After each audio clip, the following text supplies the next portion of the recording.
Hello friends, आप सभी का स्वागत है इस यूट्यूब चैनल में। हमारी क्लास 12 की केमिस्ट्री की सीरीज चल रही है, चैप्टर नंबर 2 विलियन। आज हम स्टार्ट करने वाले हैं इसके आंकिक प्रश्न न्यूमेरिकल, और ये इस चैप्टर की वीडियो नंबर 9 है। तो जो हम न्यूमेरिकल करने वाले हैं वो लगभग वो सारे न्यूमेरिकल्स होंगे जो कि बोर्ड में आ चुके हैं। न्यूमेरिकल का स्टैंडर्ड वही रहेगा जिस प्रकार के सवाल हमारे बोर्ड में एग्जाम में आते हैं। तो चलिए स्टार्ट करते हैं। हमारा पहला सवाल है कि 11.7 ग्राम सोडियम क्लोराइड को 500 मिलीलीटर जल में घोला गया है। तो क्वेश्चन में क्या कहा जा रहा है? क्वेश्चन में ये कहा जा रहा है कि हमारे पास 500 मिलीलीटर जल है।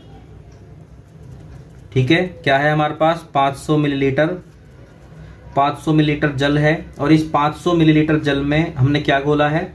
500 मिलीलीटर जल में हमने इसमें 11.7 ग्राम सोडियम क्लोराइड घोला है। तो क्या घोल रहे हैं इसमें हम लोग? 11.7 gram sodium chloride. Sodium chloride क्या होता है? NaCl। सोडियम क्लोराइड क्या होता है? नमक, NaCl।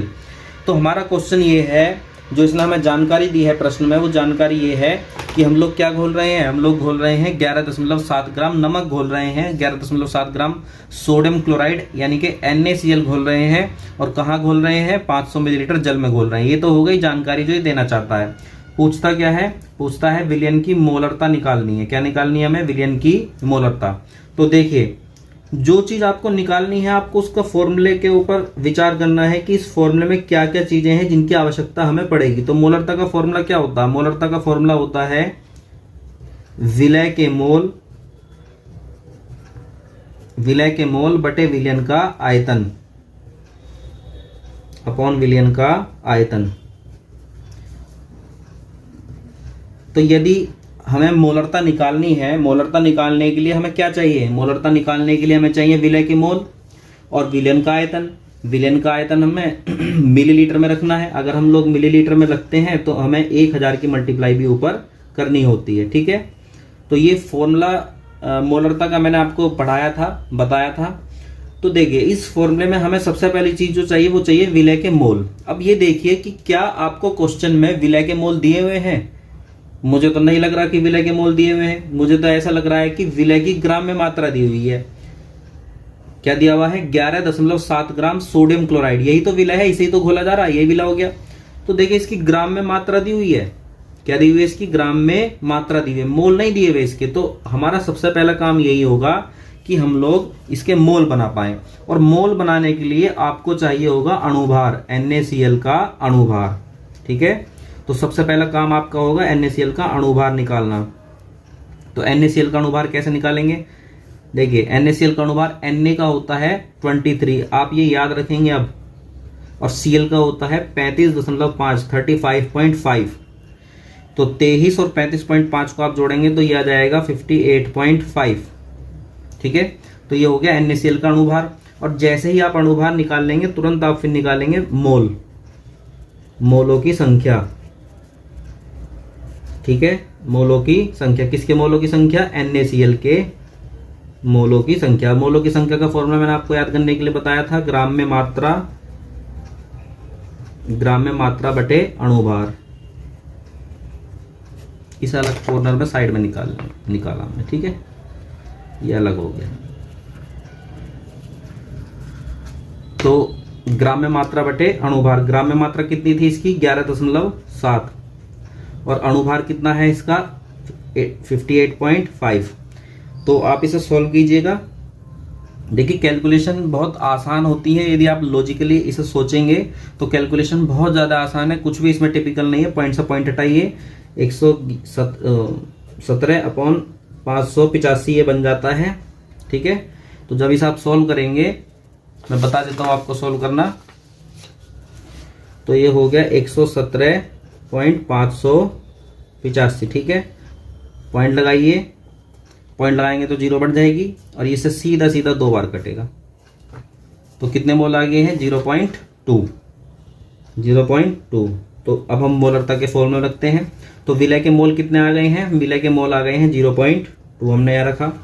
अब देखते हैं विलयन का आयतन। तो विलयन कितने मिलीलीटर बनाना चाह रहे हैं? 500 मिलीलीटर बनाना चाह रहे हैं ना, तो 500 रखेंगे, और ये मिलीलीटर में ही है। अगर हम मिलीलीटर में रखते हैं आयतन, तो हमें फिर ऊपर 1000 की मल्टीप्लाई भी करनी होती है। ठीक है, तो 500 से 1000 काटेंगे 2 आएगा, तो ये आ गया 0.2 इंटू 2, ठीक है।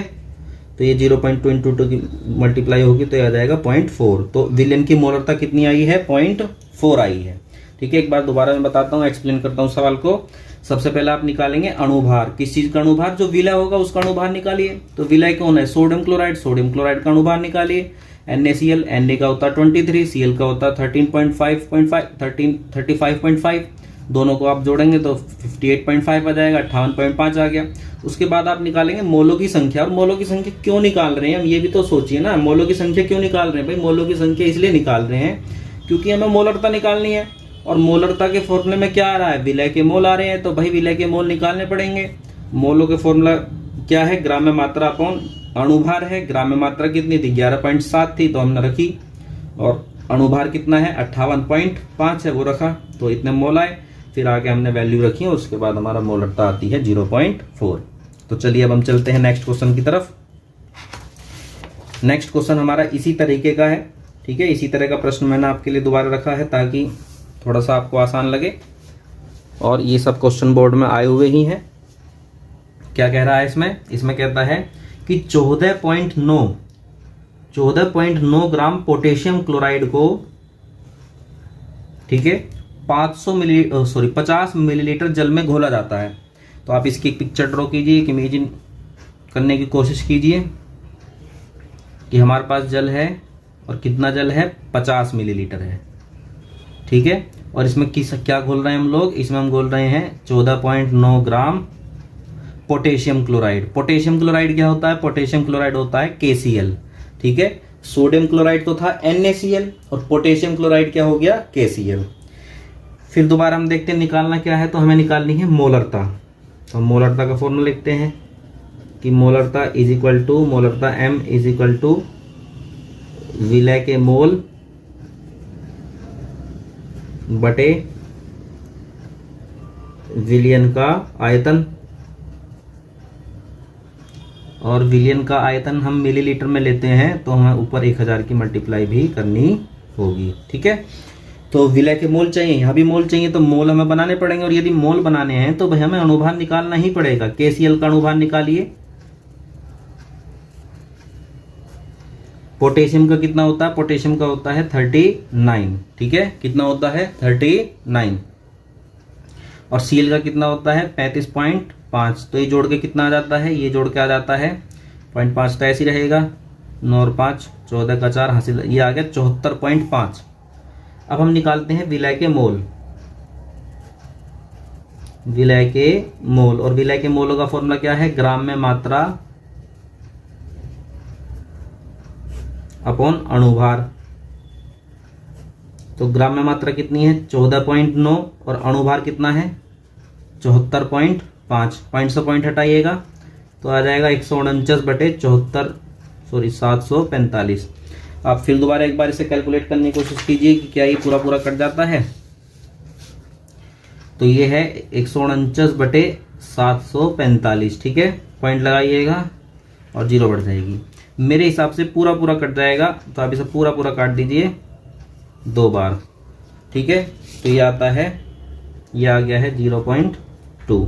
तो विलय के मोल कितना आए हैं? विलय के मोल आए हैं 0.2। और विलयन का आयतन कितना है? विलयन का आयतन है 50 मिलीलीटर। तो 50 मिलीलीटर और इंटू ऊपर क्या है? 1000 की मल्टीप्लाई है। तो 50 से 1000 काटेगा तो क्या आएगा? 20 आएगा। 0.2 इंटू 20, ठीक है। 20 में 0 है, इस 0 से पॉइंट आगे बढ़ जाएगा तो क्या बन जाएगा? 2 इंटू 2, तो यह आ जाएगी 4। तो इस विलयन की मोलरता कितनी आई है? 4 आई है। तो इस प्रकार से 2 ये प्रश्न थे, मोलरता ज्ञात करनी थी इन दोनों प्रश्नों में। उम्मीद है आपको समझ आ गए होंगे ये प्रश्न दोनों के दोनों। अब हम चलते हैं नेक्स्ट आगे क्वेश्चन की तरफ। अगला क्वेश्चन, ये अच्छा एक सवाल है। इस तरह के सवाल अक्सर आपको पेपर में दे दिए जाते हैं। जो मैंने आपको घर से करने के लिए अभ्यास प्रश्न दिए हैं उसमें भी इस तरह का सवाल मैंने शामिल किया है। तो चलिए शुरू करते हैं। इसमें हमें बताया जा रहा है कि 2.5 ग्राम एथेनोइक अम्ल को 2.5 ग्राम एथेनोइक अम्ल को 75 ग्राम बेंजीन में मिलाया गया। तो सवाल का जो डायग्राम जो बन रहा है वो क्या बन रहा है, वो ये बन रहा है कि एक तरफ हमारे पास क्या चीज़ है, हमारे पास है 75 ग्राम बेंजीन, है ना। क्या है, 75 ग्राम बेंजीन है हमारे पास। तो 75 ग्राम बेंजीन है। इस 75 ग्राम बेंजीन में हमने क्या मिलाया है, 2.5 ग्राम एथेनोइक अम्ल मिलाया। पढ़िए सवाल को पढ़िए, पढ़ने के बाद एक सेंस क्रिएट कीजिए कि सवाल में क्या कहा जा रहा है हमसे। तो हमसे कहा जा रहा है कि 2.5 ग्राम एथेनोइक अम्ल को 75 ग्राम बेंजीन में मिलाया जाता है। तो भाई इसे मिला रहे हैं ना, तो इसे मिलाइए, 2.5 ग्राम एथेनोइक अम्ल को मिलाया जा रहा है। किसमें मिलाया जा रहा है, 75 ग्राम बेंजीन में। आप जब इतना जान ले रहे हैं तो मेरे हिसाब से आप विलय और विलायक समझ चुके होंगे कि विलय और विलायक कौन कौन है इसमें। जिसमें घोला जा रहा है वो विलायक हो गया है, और जिसे घोला जा रहा है वो हो गया है विलय, ठीक है। और हमें निकालना क्या है, हमें निकालनी है विलयन की मोललता। तो देखिए, मोललता निकालने के लिए आपको मोललता का फॉर्मूला तो याद करना ही पड़ेगा ना। मोललता का फॉर्मूला तो आपको याद आना ही चाहिए। तो मोललता का फॉर्मूला क्या था, विलय के मोल अपॉन विलायक का द्रव्यमान। और ये द्रव्यमान किस चीज में होना चाहिए, किलोग्राम में, ठीक है। मोललता का फॉर्मूला देखिए, मेरी सलाह यह है कि आप जितना बेहतर तरीके से याद रखेंगे उतना ही यूजफुल होगा। कभी भी ये यूज हो जाता है। तो विलय के मोल अपॉन विलायक का द्रव्यमान किलोग्राम है। तो विलय के मोल तो निकालने पड़ेंगे। तो विलय कौन है, ये है ना विलय, एथेनोइक एसिड। तो एथेनोइक एसिड का अणुभार निकालिए पहले। अब आधे तो अणुभार निकालने में ही गलती कर देते हैं। मैं कहता हूँ गलती करने की जरूरत नहीं, आप बहुत इजी तरीके से निकालिए। क्या है, CH3CO2 है ना। तो 2O को क्या लिख रहा हूं मैं, O2, ठीक है, और H। तो कार्बन का कितना होता है, कार्बन का होता है 12, याद रखिएगा हमेशा। हाइड्रोजन का होता है 1, कितना होता है 1, और 3 हाइड्रोजन है। तो 1 गुणा 3 करेंगे तो क्या आ जाएगा 3। फिर दोबारा कार्बन आया तो कार्बन का फिर क्या आया 12। ऑक्सीजन का होता है 16, और कितनी ऑक्सीजन है 16, 2, तो 16 दूनी 32। फिर हाइड्रोजन आया, हाइड्रोजन का फिर 1 होता है। तो अब इन सबको आप जोड़ दीजिए, ठीक है। तो आप जोड़िए, कितना आता है जोड़ने के बाद, ठीक है, जोड़ते हैं चलिए इसे। तो ये आता है 12 है, फिर 3 है, फिर 12 है, फिर 32 है, और फिर 1 है। तो 2 और 3 5, 5 और 2 7, 7 और 2 9, 9 और 1 10 की 0 हासिल लगा 1, 1 और 1 2, 2 और 1 3, 3 और 3 6। तो एथेनोइक अम्ल का अणुभार कितना आया है, 60 आया है, ठीक है। कितना आया है, 60। इसमें गलती करने के लिए इतना कुछ होता ही नहीं है। आप बहुत सरल तरीके से आप लिखना सीखिए, बहुत सरल तरीके से आप निकालना सीखिए, कोई भी क्वेश्चन गलत नहीं होगा, ठीक है। तो इसका जो अणुभार आया है वो अणुभार आया है 60। हम अणुभार क्यों निकालते हैं, क्योंकि हमें मोल बनाने हैं ना, विलय के मोल बनाने हैं। तो विलय के मोलों का फॉर्मूला क्या होता है, ग्राम में मात्रा अपॉन अणुभार। तो ग्राम में मात्रा कितनी है विलय की, ग्राम में मात्रा है 2.5, और अणुभार कितना है 60। तो ये आ गया 2.5 अपॉन 60। अब दूसरी चीज जो हमें चाहिए कि वो चाहिए विलायक का द्रव्यमान। और विलायक का द्रव्यमान किस में होना चाहिए, किलोग्राम में। देखिए विलायक का द्रव्यमान तो है 75 ग्राम है, लेकिन किलोग्राम में नहीं, ये है ग्राम में। तो इसे एक काम करते हैं, इसे हम लोग 1000 से डिवाइड कर देते हैं और इसे बदल लेते हैं किलोग्राम में, ठीक है। किलोग्राम में बनाने के लिए 1000 से डिवाइड करना होगा। तो अब आते हैं विलय के मोल कितने हैं, विलय के मोल है 2.5 अपॉन 60, और विलायक का द्रव्यमान कितना है 75 अपॉन 1000। अभी 1000 कहाँ जाएगा, यहाँ, और ये कहाँ आ जाएगा, यहाँ आ जाएगा, ठीक है। तो 2.5 इंटू 1000 अपॉन 60 इंटू 75। कैलकुलेट बहुत आसानी से आप कीजिएगा, 1 0 से 1 0 कैंसिल हो जाएगी, क्या बचेगा। और देखिए एक 2.5 है ना, इस पॉइंट को आगे ले जाए, 1 0 खत्म हो जाएगी, तो आ जाएगा 25 गुणा 10। अब अपॉन में क्या चल रहा, 6 गुणा 75, ठीक है। 75 से इसे काटेंगे तो 3 आ जाएगा यहाँ, 25 तिया 75 होता है ना 3, ऊपर क्या बचेगा, ऊपर बचेगा 10, और 6 तिया 18, और बाकी आप ऐसे सोल्व कीजिए, आंसर लिखिए, जो भी आता है वो इसकी क्या हो जाएगी, विलयन की मोललता हो जाएगी। तो विलयन की मोललता निकालने के लिए सबसे पहले आप लिखिएगा फॉर्मूला, उसके बाद आप विचार कीजिए क्या क्या चीजें हमें चाहिएगी, फिर उसके हिसाब से आप सवाल को आगे बढ़ाइएगा। ठीक है, चाहे तो आप इस सवाल को दोबारा एक बार वीडियो को पीछे ले जाइए और दोबारा सवाल को आराम से देखिएगा। चलते हैं नेक्स्ट क्वेश्चन की तरफ।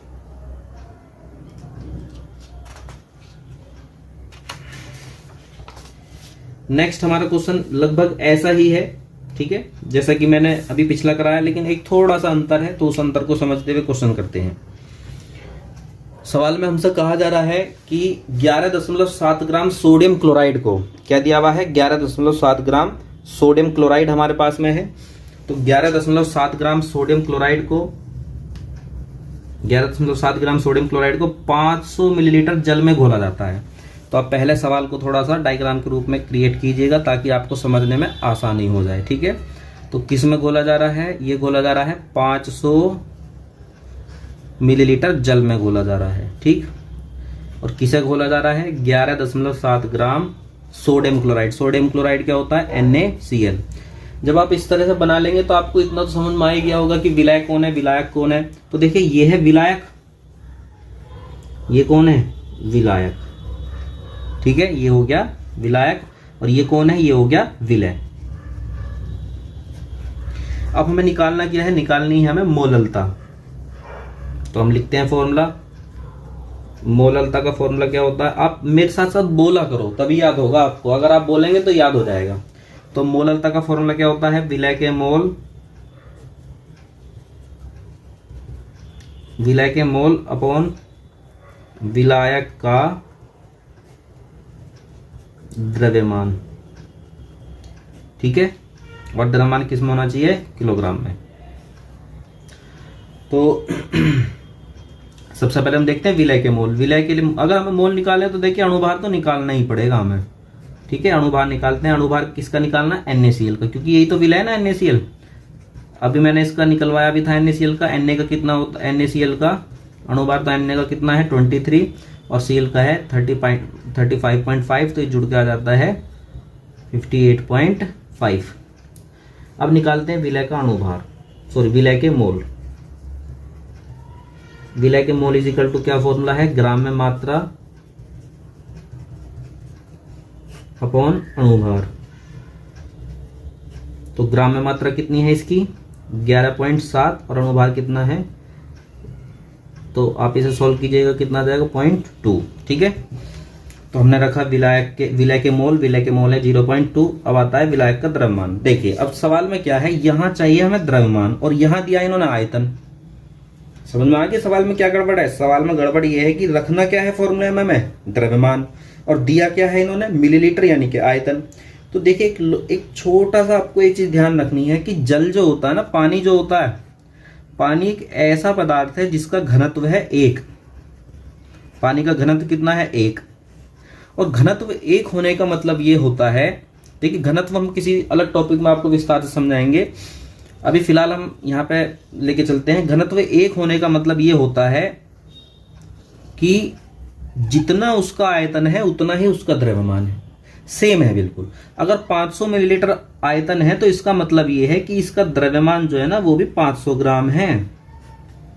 कितना है 500 ग्राम, ये है घनत्व 1 होने का मतलब। चूंकि इसका घनत्व कितना है, चूंकि इसका घनत्व है 1, और 1 घनत्व होने का मीनिंग ये है कि इसका द्रव्यमान भी 500 ग्राम है। 500 मिलीलीटर आयतन है और 500 मिलीलीटर आयतन के साथ साथ इसका द्रव्यमान भी कितना है 500 ग्राम, लेकिन हमें यहाँ किलोग्राम में चाहिए। तो इसे क्या करते हैं हम लोग, इसे हम लोग डिवाइड कर लेते हैं 1000 से और ये बन जाएगा किलोग्राम में। तो रखते हैं 500 अपॉन 1000, और ये 1000 कहाँ पहुंचेगा ऊपर, तो यह जाएगा 0.2 इंटू 1000 अपॉन 500, तो बचेगा 2 जीरो से 2 जीरो कैंसिल होंगी, और ये 1 जीरो से 1 पॉइंट आगे खिसक जाएगा, तो आगे 2/5 यानी कि जो भी आता आप लिखिए 0.4। तो इसकी जो मोललता है वो कितनी आ गई है 0.4। चलिए अब चलते हैं नेक्स्ट क्वेश्चन की तरफ, सवाल नंबर 5 की तरफ।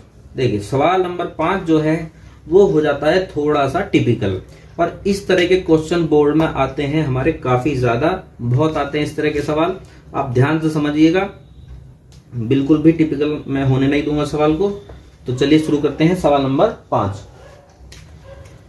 सवाल नंबर 5 में हम पहले देखते हैं पूछना क्या चाहता है। वो पूछना चाहता है विलयन में यूरिया और जल का मोल प्रभाज, ये दो चीजें निकालो। ये चाहता कि यूरिया जो है उसका और जल जो है उसका मोल प्रभाज निकालना। अब देखते हैं क्या क्या बातें हमें दी हुई है। कहता है यूरिया का विलयन है, यूरिया का विलयन है और भार अनुसार 60% है। ये लाइन आपको डिकोड करनी है, इस लाइन का मीनिंग समझना है। यदि आप इस लाइन को समझ गए तो सारा सवाल समझ में आ गया। तो ये लाइन क्या है, ये लाइन हमें लिखी है इसने कि यूरिया का जो विलयन है ना, विलयन की जो सांद्रता है, विलयन की सांद्रता 60% है और वो भी 60% यानी कि भार अनुसार। यानी कि आप जो भी बात करेंगे भार में करेंगे, ग्राम में करेंगे, यहाँ आयतन का कुछ भी यूज नहीं होना, ठीक है। भार अनुसार का मीनिंग क्या है कि जो भी बात आप करेंगे वो केवल और केवल किस में करेंगे, भार में करेंगे, द्रव्यमान में करेंगे। तो देखिए अब ये विलयन किसका है, यूरिया का है। यूरिया का विलयन कैसे बना होगा, पहले तो यही सोचिए कि यूरिया का विलयन बना कैसे होगा। यूरिया का विलयन कैसे बना होगा, यूरिया का विलयन बना होगा, यूरिया मिलाया गया होगा प्लस उसमें जल मिलाया गया होगा। यूरिया और जल को मिला के यूरिया का विलयन बना दिया गया होगा, तभी तो विलयन बनेगा। भाई खाली यूरिया थोड़ी मिलेंगे, यूरिया तो फिर केवल एक पदार्थ हो जाएगा। यूरिया में जब आप जल मिलाएंगे तभी तो यूरिया का विलयन बनेगा। तो पहली लाइन तो ये तो आपको समझ में आ गई कि हम यहाँ पे सारी बातें किसके अनुसार करेंगे, भार के अनुसार करेंगे। दूसरी बात ये समझनी है कि यूरिया का विलयन बनेगा कैसे। यूरिया का विलयन बनेगा यूरिया और जल को मिला के। अब देखिए 60% का मतलब क्या है, इसका कहने का मतलब, परसेंट का मतलब क्या होता है, परसेंट का मतलब होता है 100। इसका कहने का मतलब ये है कि यदि आप यूरिया का विलयन बना रहे हो, 100 ग्राम बना रहे हो, 100 ग्राम, ठीक है। विलयन यदि आप 100 ग्राम बना रहे हो, और ग्राम क्यों कह रहा हूं मैं, आयतन क्यों नहीं कह रहा हूं, लीटर क्यों नहीं कह रहा हूं, मिलीलीटर क्यों नहीं कह रहा हूं, क्योंकि भानुसार चल रहा। यदि आप विलयन 100 ग्राम बना रहे हो तो उसमें 60 ग्राम यूरिया है। इस बात का मतलब ये है, और जो शेष बचा है वो है जल, ठीक है। 60% का मतलब समझ में आ गया। 60% का मतलब क्या है, 60% का मतलब ये है कि यदि आपने 100 ग्राम विलयन बनाया है तो उस 100 ग्राम विलयन में 60 ग्राम यूरिया मिला रखा है और जो बचा वो जल। तो विलयन जो है हमारा, विलयन तो है कितना, 100 ग्राम, इसमें 60 ग्राम हो गया यूरिया। तो अब जल कितना बच रहा, खुद ही अंदाजा लगा लीजिए। 100 ग्राम माइनस 60 ग्राम इजिकल टू क्या बचा, जल। तो जल कितना आया, 40 ग्राम आ गया हमारे पास में जल। ठीक, यहां तक बात समझ में आई। अब जो जो चीजें आपको प्राप्त हो रही हैं वो सारी यहां पे लिखिए विशेष रूप से नोट के तौर पे, क्या क्या चीज हम पता कर चुके हैं। तो हम पता कर चुके हैं यूरिया की मात्रा, यूरिया की मात्रा कितनी है, यूरिया की मात्रा है 60 ग्राम। दूसरी चीज जल की मात्रा कितनी है, जल की मात्रा है 40 ग्राम, ठीक है। ये दो बात अभी तक हमने प्राप्त करी है। अब हमें निकालना है मोल प्रभाज। भाई मोल प्रभाज जब मैंने आपको पढ़ाया था, आप पीछे जाइए जहां भी आपने नोट्स बनाए हैं वहां मोल प्रभाज के फॉर्मूले देखिए। और मोल प्रभाज तभी निकल पाएगा जब हमें दोनों चीजों के मोल पता होंगे, यूरिया का मोल भी पता होगा और जल का मोल भी पता होंगे। तो सबसे पहले हम चलते हैं बात लेके यूरिया की, ठीक है। यूरिया का फॉर्मूला होता है NH2CONH2। ये सब आपके आ जाएंगे, बेफिक्र रहिए, चिंता न कीजिए कि कैसे याद होंगे, सब आपको चुटकियों में याद हो जाएंगे। तो यूरिया का फॉर्मूला क्या होता है, NH2CONH2। तो अब यूरिया का अणुभार निकालते हैं सबसे पहले, ठीक है। तो यूरिया का अणुभार निकालते हैं। फॉर्मूला क्या था यूरिया का, NH2CONH2 का अणुभार निकालो। तो अणुभार निकालते हैं इसका, पहले आप काउंट कर लीजिए। टोटल एक नाइट्रोजन एरिया गिरी तो कितनी हो गई, N2। 2 हाइड्रोजन यहाँ है और 2 हाइड्रोजन यहाँ, तो कितनी हो गई, 4। और एक कार्बन और एक ऑक्सीजन। नाइट्रोजन का होता है 14, कितना होता है 14, और कितनी नाइट्रोजन है 2। हाइड्रोजन का होता है 1 और कितने हाइड्रोजन है 4। कार्बन का होता है 12 और ऑक्सीजन का होता है 16। सबको जोड़िए तो 14 दूनी 28, 1 चौका 4 प्लस 12 प्लस 16, तो ये जोड़ के आ जाएगा आपका कितना, 28 और 4 आ गया 32, 32 और 12 आ गया 44, 44 और 16 आ गया 60। तो यूरिया का अणुभार आ गया है 60। अब निकालते हैं यूरिया के मोल। यूरिया के मोल, तो यूरिया के मोल कैसे निकालेंगे? ग्राम में मात्रा बटे अणुभार, ग्राम में मात्रा बटे अणुभार। तो ग्राम में मात्रा कितनी थी? 60 ही थी शायद उसकी ग्राम में मात्रा। हाँ, तो ग्राम में मात्रा कितनी थी? 60। और अणुभार भी कितना है इसका? 60। तो कितने मोल आ गए? 1। तो हमें पता चला यूरिया के मोल है 1। ठीक है, अब हम लेकर चलते हैं जल को। जल, ठीक है, तो जल का अणुभार निकालते हैं। जल का फॉर्मूला क्या होता है? H2O का अणुभार निकालते हैं। तो जल हाइड्रोजन का कितना होता है? 1, और कितने हाइड्रोजन है? 2। तो 1 गुणा 2। और ऑक्सीजन का कितना होता है? 16। तो ये आ गया है 2 + 16 = 18। तो अब हम निकालते हैं जल के मोल। ठीक है, जल के मोल। जल के मोल कैसे निकालेंगे? ग्राम में मात्रा अपॉन अणुभार। तो ग्राम में मात्रा कितनी है? ग्राम में मात्रा इसकी शायद 40 है। ग्राम में मात्रा है इसकी 40। और अणुभार कितना है इसका? इसका अणुभार है 18। ठीक है, इसका अणुभार है 18। तो ये कितना आ जाता है? ये आ जाता है 18 दूनी 36। चलो इसे भाग देके करना ही पड़ेगा सॉल्व। या आप इसे जो है इस तरह से लिखिए, 40/18 है ना, तो 40/18, चलो सॉल्व ही कर लेते हैं। 40/18, तो ये आ गया 18 दूनी 36। 4 बचा, पॉइंट लगाया, 18 दूनी 36। ये तो 4 ही 4 आता रहेगा। तो ये आ गया 2.22। ये आ गए हैं जल के मोल। अब हमें निकालना है दोनों के मोल प्रभाज, एक बार यूरिया का और एक बार निकालना है जल का। तो यूरिया का मोल प्रभाज, तो यूरिया का मोल प्रभाज निकालने का मतलब क्या है? यूरिया के मोल ऊपर, यूरिया के मोल और दोनों के मोल नीचे। यूरिया प्लस जल के मोल। आप एक बार थ्योरी में जो मैंने इसमें पढ़ाया मोल प्रभाज वो जरूर देखिएगा। तो यूरिया के मोल कितने हैं? 1। ठीक है, फिर यूरिया प्लस जल दोनों, यूरिया का 1 है और जल के हैं 2.22। तो ये आ गया 1/3.22। इसे कैलकुलेट कर लीजिएगा। ठीक है, बाद जल का मोल प्रभाज निकालेंगे। जल के मोल ऊपर और दोनों के मोल नीचे, यूरिया प्लस जल का मोल। तो जल का मोल कितने हैं? जल के मोल है 2.22 और दोनों के जोड़ के कितने आ रहे थे? 1 + 2.22 = 2.22/3.22। ठीक है, तो ये आ गया हमारे पास में दोनों के मोल, यूरिया के मोल भी और जल का, सॉरी, यूरिया का मोल प्रभाज भी और जल का मोल प्रभाज। इस तरीके से हम ये सवाल करेंगे। ठीक है, इस सवाल को करने से पहले एक बार आप मोल प्रभाज वाली हेडिंग जरूर देख लीजिएगा ताकि आप जो है कर पाए ठीक प्रकार से। तो अब चलते हैं नेक्स्ट क्वेश्चन की तरफ। नेक्स्ट जो हमारा क्वेश्चन है वो है क्वेश्चन नंबर 6। ये भी इसी के जैसा ही है थोड़ा सा। तो देखिए, कहता है चीनी के शीरे में, चीनी के शीरे के इतने ग्राम में इतने ग्राम चीनी है। ये सवाल, ये क्वेश्चन तो पता नहीं कितनी बार एग्जाम में आ चुका है, बहुत बार एग्जाम में आ चुका है। मोस्ट इंपोर्टेंट ये क्वेश्चन है। कहता चीनी का शीरा है हमारे पास, चीनी का शीरा। चीनी का शीरा बनता किस चीज से? पहले तो यही पता होना चाहिए। चीनी का शीरा बनता है चीनी प्लस पानी से। चीनी का शीरा होता क्या है? चीनी का शीरा ये होता है कि जब हम, गन्ने का रस होता है, गन्ने के रस में से चीनी निकाल लेते हैं, तो गन्ने के रस में चीनी निकालने के बाद में एक लिक्विड बचता है, एक काला सा पदार्थ बचता है, उसको बोलते हैं चीनी का शीरा। और उस चीनी के शीरे में क्या होती है? चीनी उपस्थित होती है और पानी उपस्थित होता है मेन रूप से। तो खैर मेन बात ये आपको जाननी है कि चीनी का शीरा जो होता है ना, उस शीरे में 2 चीजें होती हैं, चीनी और पानी। ठीक है, चीनी के शीरे में क्या चीजें होती हैं? चीनी के शीरे में होती हैं चीनी और पानी। तो चीनी का शीरा कितना दिया हुआ? चीनी का शीरा दिया हुआ है 214.2 और चीनी कितनी है उसमें? उसमें चीनी है 34.2 ग्राम।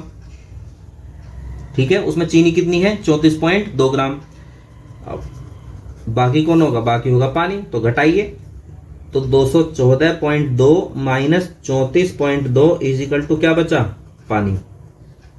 तो घटाइए 0.2 में से, तो 0.2 गया 0 बची, 4 में से 4 गया 0 बची, और 21 में से 3 गया बचा 18। तो इतने ग्राम है इसमें पानी। ये बात समझ में आ गई, यहां से यहां तक की बात। चीनी का शीरा किस चीज से बनता है? चीनी के शीरे में क्या होता है? चीनी के शीरे में होता है चीनी और पानी। अब चीनी के शीरे में, चीनी का शीरा कितना दिया? चीनी का शीरा दिया 214.2 ग्राम, हमने लिखा यहाँ कितने ग्राम है भाई, उसमें चीनी इतनी है तो चीनी लिख दी हमने इतनी, बचा कौन? पानी। तो पानी आया 180 ग्राम। तो तीनों चीजें जो है वो लिखिए, दोनों चीजें लिखिए। चीनी कितनी है? चीनी हमारे पास है 34.2 ग्राम। और पानी या जल कितना है? पानी या जल है हमारे पास 180.0 ग्राम। ठीक है, तो अब हमें क्या करना है? अब हमें करना है इनके बनाने हैं मोल। क्या बनाने हैं इनके? मोल। तो सबसे पहले लेते हैं चीनी को। और भाई आप जब भी मोल बनाएंगे तो सबसे पहला काम होगा आपका अणुभार। तो चीनी का अणुभार निकालिए, चीनी का अणुभार। विलयन की मोललता पूछ रहा है, ठीक है, विलयन की क्या पूछ रहा है? मोललता। तो चीनी का अणुभार निकालते हैं। तो चीनी का अणुभार है क्या फॉर्मूला होता है चीनी का? चीनी का फॉर्मूला होता है C12H22O11। तो कार्बन का कितना होता है? 12, और है भी कितने? 12। तो 12 गुणा 12 प्लस हाइड्रोजन का होता है 1 गुणा 22, ऑक्सीजन का होता है 16 गुणा 11। तो 12 गुणा 12 आ गया 144, 22 गुणा 1 आ गया 22, और 116 गुणा 11, 16 गुणा 11 आ गया 176। और आप अब इन्हें जोड़िए, सबको जोड़ने के बाद कितना आता है? तो जोड़ने के बाद आता है 6 और 2 8, 8 और 4 12 का 2, हासिल लगा 1, 7 और 1 8, 8 और 2 10, 10 और 4 14। ये आ गया 342। कितना आ गया? 342। अब निकालिए चीनी के मोल। चीनी के मोल, मोल इज इक्वल टू क्या है? ग्राम में मात्रा अपॉन अणुभार। तो ग्राम में मात्रा कितनी है? ग्राम में मात्रा थी चीनी की 34.2 ग्राम, ठीक है, और अणुभार कितना है? 342। तो ये आ गया 0.1 मोल। भाई 342 से पूरा कट जाएगा, बस पॉइंट है एक, तो पॉइंट लगा देगा, ठीक है। 342 से 342 कटता है एक बार, एक पहला पॉइंट है तो एक पॉइंट लगा दिया। तो कितने मोल आ गए? इतने। हमें निकालनी क्या है? हमें निकालनी है मोललता। क्या निकालनी है? मोललता। तो मोललता निकालने के लिए हम आगे करते हैं सवाल अपना। तो मोललता का फॉर्मूला बताइए क्या होता है? मोललता का फॉर्मूला होता है मोललता इज इक्वल टू विलय के मोल, विलय के मोल अपॉन विलायक का द्रव्यमान। और द्रव्यमान किस में होना चाहिए?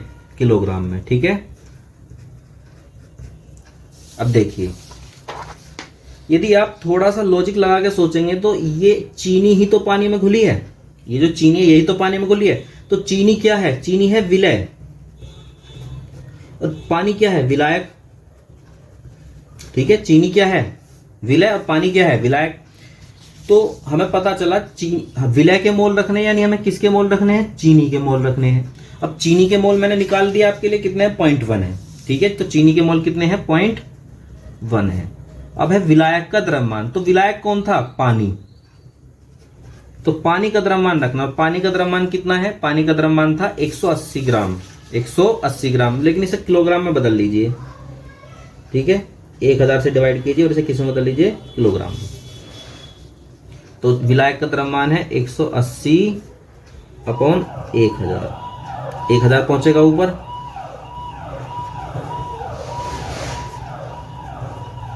तो 1 पॉइंट से 1 जीरो खत्म हो जाएगी, तो 100 बच जाएगा। 100 अपॉन 180। आप इसे सॉल्व कीजिए, जो भी आंसर आता लिखिए, वो है इसकी मोललता, ठीक है। तो इस प्रकार से हम इस क्वेश्चन को कर पाएंगे। मेन जो बात है वो स्टार्टिंग में यहां समझने की है कि चीनी का शीरा बना होता चीनी प्लस पानी से। चीनी के शीरे की मात्रा दी है, चीनी दी है, पानी निकाल लीजिए, फिर उसके बाद चीनी का अणुभार, फिर चीनी के मोल, और फिर मोललता का एंड में फॉर्मूला लगाइए। इस तरीके से हम लोग इस सवाल को कंप्लीट करते हैं। अब चलते हैं नेक्स्ट क्वेश्चन की तरफ। नेक्स्ट क्वेश्चन है क्वेश्चन नंबर 7। देखिए फिर दोबारा एक अच्छा सवाल है, बहुत अच्छा सवाल है, पेपर में काफी बार आ चुका सवाल है।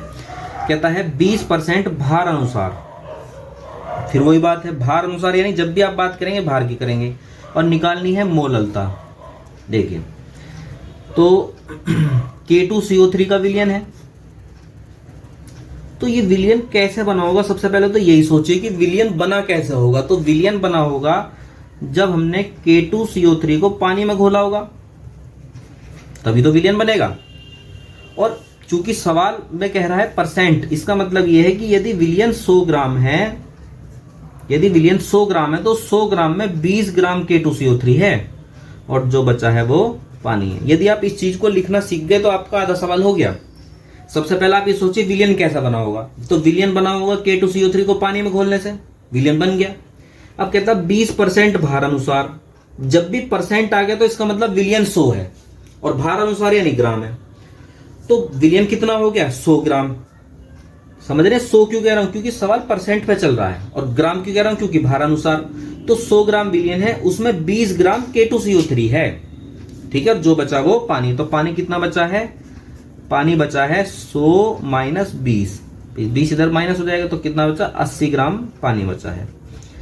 अब हमारा जो पदार्थ है विलय कौन है, K2CO3 है। भाई K2CO3 को तो पानी में घोला, तो यही हो गया हमारा विलय, ठीक है। अब हम निकाल लेते हैं विलय के मोल।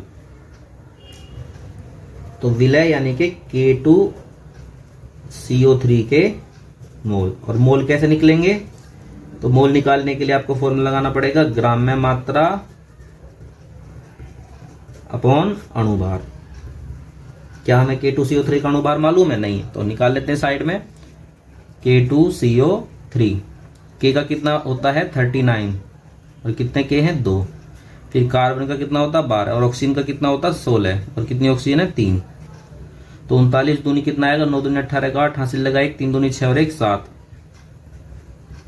16 दिया 48। जोड़िए कितना आता है, 8 और 2 10, 10 और 8 18 का 8, हासिल लगा 1, 4 और 1 5, 5 और 1 6, 7 और 6 13, 138। तो ग्राम में मात्रा है इसकी 20 ग्राम। ग्राम में मात्रा कितनी है 20 ग्राम और अणुभार आया है 138। अब निकालते हैं मोललता, ठीक है। अब हम निकालते हैं मोललता। तो मोललता कैसे निकाली जाती है, मोललता इज इक्वल टू विलय के मोल अपॉन विलायक का द्रव्यमान, और वो भी किस में, किलोग्राम में, ठीक है। विलय के मोल तो मैंने निकाली दी 20/138। अब विलायक का द्रव्यमान, विलायक कौन है, विलायक पानी ही तो है, पानी में तो घोला जा रहा है, तो पानी कौन हो गया विलायक।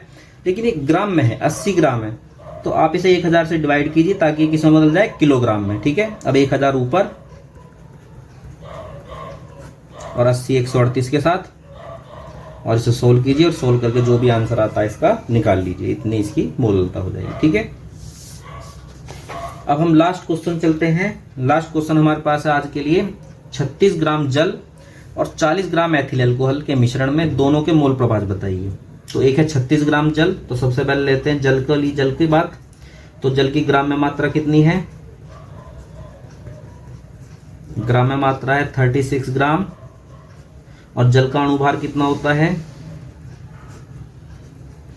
आप धीरे धीरे सीखिए, एक्सपर्ट हो जाएंगे, कोई दिक्कत नहीं है। जल का अणुभार हाइड्रोजन का होता है 1, 1 दूनी 2, ऑक्सीजन का होता है 16, तो कितना हो गया जोड़ के 18। तो अब निकाल लीजिए इसके मोल। मोल इज इक्वल टू ग्राम में मात्रा अपॉन अणुभार। ग्राम में मात्रा कितनी है 36 ग्राम है और अणुभार कितना है 18, तो ये कितना आ गया 2। अब आते हैं एथिल अल्कोहल।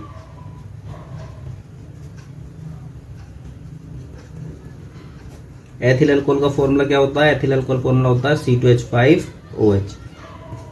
तो इसकी ग्राम में मात्रा कितनी दी है, इसकी ग्राम में मात्रा दी है 46 ग्राम। अणुभार कितना होता है इसका, आइए निकालते हैं अणुभार। कार्बन का होता है 12 और 12 दूनी 24 प्लस हाइड्रोजन का होता है 1, 1 गुणा 5 प्लस ऑक्सीजन का होता है 16 और फिर एक हाइड्रोजन आया तो फिर एक दोबारा 1, तो 12 दूनी 24, 1 गुणा 5 5 प्लस 16 प्लस 1, तो ये आगे जोड़ के 46 ही आ जाएगा। तो अब इसके मोल निकालते हैं। इसके मोल कितने आते हैं, ठीक है। इसके मोल आते हैं, मोल इज इक्वल टू ग्राम में मात्रा अपॉन अणुभार। तो ग्राम में मात्रा कितनी है इसकी 46 और अणुभार भी कितना है इसका 46। तो मोल कितना आ गया इसका 1। अब हमें निकालने क्या है, हमें निकालना है मोल प्रभाज। देखिए अगर मोल प्रभाज निकाल रहा है, पूछा जा रहा है सवाल में, तो दोनों चीजों के मोल निकालिए। अगर मोललता पूछ रहा है सवाल में तो केवल विलय के मोल निकालिए। समझ रहे हैं? अगर दोनों चीजों, अगर मोल प्रभाज पूछ रहा है ना, तो फिर आपको दोनों चीजों के मोल निकालने हैं, और अगर मोललता पूछ रहा है तो केवल विलय के मोल निकालने हैं। तो अब हम चलते हैं मोल प्रभाज निकालते हैं। सबसे पहले निकालते हैं जल का मोल प्रभाज। जल का मोल प्रभाज, तो जल का मोल प्रभाज कैसे निकालेंगे? जल का मोल प्रभाज हम निकालेंगे जल के मोल ऊपर और कुल मोल नीचे। ठीक है, तो जल के मोल कितने हैं? जल के मोल हैं 2 और कुल कितने हो गए? कुल दोनों को जोड़ दीजिए, 2 जल के और 1 इसका, तो कितना आ गया 2/3। फिर निकालते हैं एथिल अल्कोहल के मोल। एथिल अल्कोहल के मोल, तो एथिल अल्कोहल के मोल कैसे निकालेंगे? एथिल अल्कोहल के ऊपर, एथिल अल्कोहल के मोल ऊपर और कुल मोल नीचे। तो एथिल अल्कोहल का कितना मोल है 1 और कुल मोल कितने हैं 2 + 1 यानी कि 3। तो ये आ गया इसका मोल प्रभाज। तो इस प्रकार से आप ये जो मैंने क्वेश्चन कराए हैं इन्हें आप करिए, देखिए, समझिए। काफ़ी इंपॉर्टेंट क्वेश्चन ये आपके लिए होंगे। और यदि कोई दिक्कत आती है तो कमेंट बॉक्स में आप मुझे कमेंट करके बता सकते हैं कि, तो इस प्रकार से आप ये क्वेश्चन कीजिए। ठीक है, कुछ क्वेश्चन मैंने आपके लिए एक्सरसाइज के लिए भी दिए हैं कि आप उन्हें घर बैठ के कर सकें, तो वो आपको वीडियो के एंड में मिल जाएंगे। यदि आपको वीडियो पसंद आई है तो आप वीडियो को लाइक कीजिए, शेयर कीजिए और चैनल को सब्सक्राइब कीजिए। धन्यवाद।